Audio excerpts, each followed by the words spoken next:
Hi everyone, Nico from Popcorn Sunday Animation here, and today I'm going to be showing you some more advanced pixel animation techniques to create more fluid, dynamic looking animation with your characters. So to get started, let's take a look at the finished product. For this one, I did a little special attack with my Samurai Doggo character.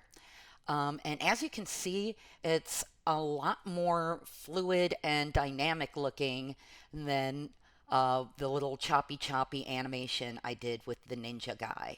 First, let's just take an overview of the process. So the first step in creating any animation like this is the gesture. Basically just blocking in the poses and the timing in a really rough form for your animation. Then we'll move on to the structure, fleshing out the body forms while making sure to keep everything consistent so we're not getting any shrinking or growing or any kind of weirdness in terms of the character shape. After that, we'll go through the cleanup phase, which at this point I think you're probably pretty familiar with, of just taking the pixels and making them look really pretty. And the very last step will be shading the whole form. Let's get started. I always like to begin my animations with a gesture. A gesture is basically a really loose, almost stick figure version of the animation. The whole point is just to get my ideas for the animation out of my head and onto the page as quickly as possible. That way I can start to see what the poses are going to look like and what the timing is going to feel like before I get bogged down in the business of fleshing it out and making sure every little pixel looks perfect. So I can start to play around not just with the timing, but also the spacing of the poses, making sure that the height of the jump looks nice, making sure that where he's landing on canvas makes sense. Another thing that I love about doing a gesture first is that it allows me to quickly experiment with different poses. For instance, right here, I couldn't decide whether I wanted his arms up over his head for power or if I wanted them spread out to the side for a clear silhouette. As you can imagine, if I were trying to do this as fully finished animation, it would take me forever, and I'd probably just go with whatever the first thing was that I put on page. As opposed to in a gesture form, I can really try one, then go back and try the other, flip through my frames, and it just lets me figure out what I want to do much more quickly and easily without investing a lot of time up front in making those choices. When I was first starting out, I really hated this phase of the process. My logic was, okay, I know how to draw. I already see the animation playing in my head perfectly. So instead of wasting time drawing everything in rough just to redraw it in clean, oh, I know, I'll save time. I'll just draw the frames as I see them in my head, just completely clean right off the gate. Yeah, right. Like my instructors, with their decades upon decades of industry experience, had somehow missed a trick that me, Neko, the baby animator, somehow stumbled upon. I'm sure you can imagine how well that worked out. I do my animation completely clean, no gestures, no roughs beforehand, and what I would end up with is this really stiff, robotic, lifeless looking crap. And then I get frustrated because I'd be like, okay, I see it in my head perfectly. Why isn't what's in my head going on the screen? Well, I missed a really important thing, which was that when I was imagining the animation in my head, I was imagining it already animated. I was imagining it playing back at speed, but I wasn't thinking about the individual frames. What pose is going to be the most effective to get from point A to point B, or exactly what a specific in between or a breakdown should look like. And I certainly wasn't thinking about the timing of how long or short one specific drawing actually needs to hold to get it to have the action, the feeling that I want that animation to have when it's played back at speed. So basically, by trying to save time by skipping the gesture phase, I actually cost myself a lot more time because I would now have to go back through and change my clean line drawings and then re-clean line them and keep watching my animation over and over again to figure out what was going wrong. Or the worst thing was when I'd have a stack of, 5 or 6 really nice clean line drawings that I'd have to completely scrap because none of them were working. Had I only taken the time to do the gestures first, I could have saved myself a lot of time at the end.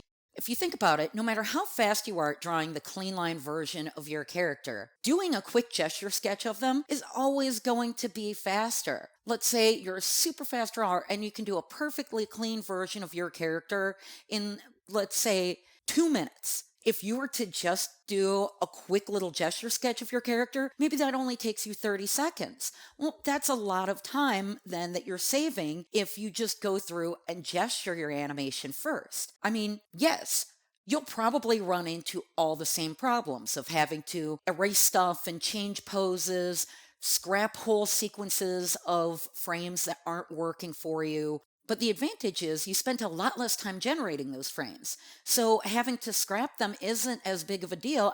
Believe me, even though at first gesture can seem like kind of a pointless exercise, it really, really does save you a lot of time and it will make the quality of your animation look a heck of a lot better.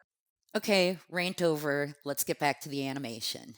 So now that I have enough drawings in place to get a rough sense of what the animation is going to look like, I want to turn my attention to timing. So if you look at my timeline right now, you'll see that each drawing or cell holds for 2 frames, with the exception, of course, of the very first and last cells.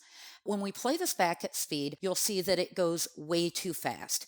It goes so fast that we pretty much can't see what's happening, and it certainly goes faster than this action would take in real life. So, the first thing that I like to do when I'm timing something out is just begin spreading out my cells and extending the time frame and playing my animation back until it looks like it's moving at a good speed. Basically, the amount of time it would take in real life for this action to take place.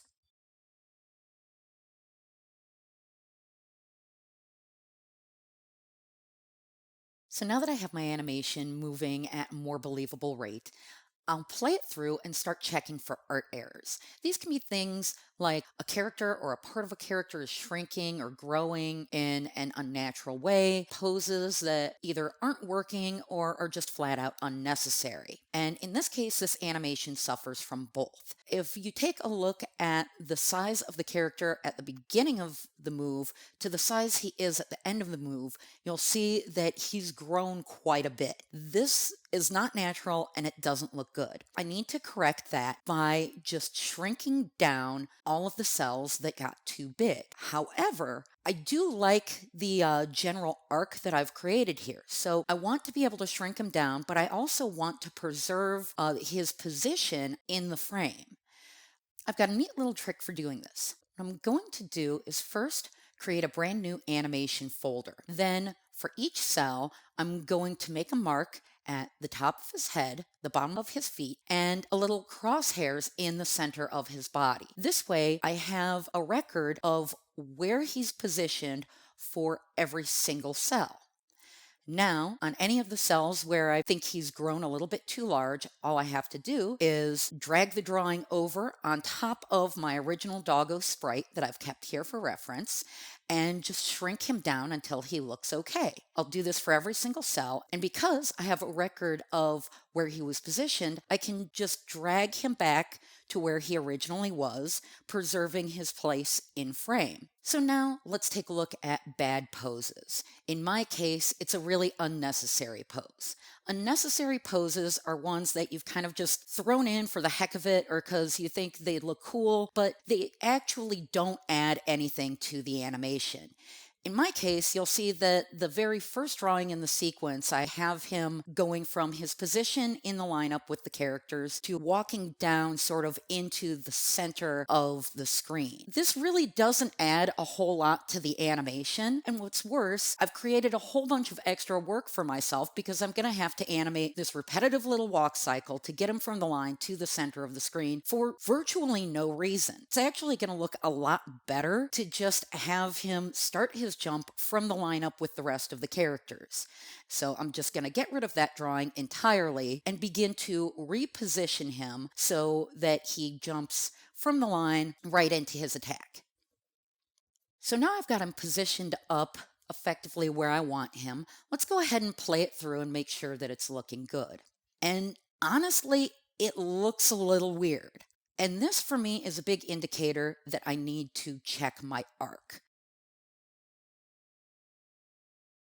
Arcs, if you know your principles of animation, it's a big one of them. And basically, it's just the idea that everything in nature moves in an arc. And certainly, in the case of this big jumping animation, the character definitely moves in an arc. So my first thought for why it's not looking right is because my arc probably isn't right.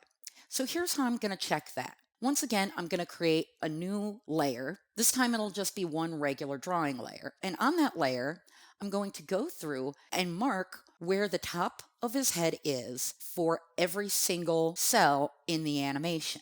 Now, it's just a matter of going through and playing connect the dots. So I'm going to connect all those little cross marks that I made, and I can see that my arc is not working all that well. Particularly, you'll notice at the very end, it veers off in a weird way. This is one of the first things that you want to check when your animation isn't looking right. And as you can see, it's very quick and easy to check. Now let me go ahead and correct my arc. All I'm going to do is undo the line that I made and draw a nice arc the way that I think it should look. This gives me a guide, so now I can just go back through on each cell and reposition him so that the top of his head is hitting that arc.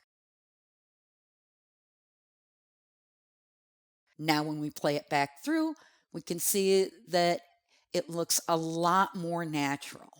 I'm trying to keep these videos from getting too long, so I think this is a good stopping point for today. In the next video, we'll get deeper into animation techniques and maybe even some special effects if there's time. In the meantime, I want to hear from you guys. Since we're talking about pixel art, what's your favorite retro or retro style RPG? For me, I'd have to say it's a tie between Lufia and the Fortress of Doom, because I think the writing was surprisingly clever for a game of that era, and Final Fantasy IV, because Rydia. So yeah, leave a comment. Let me know what you think. If you have any questions or suggestions, I always like hearing from people, and I will see you next time. Thanks for watching. Bye.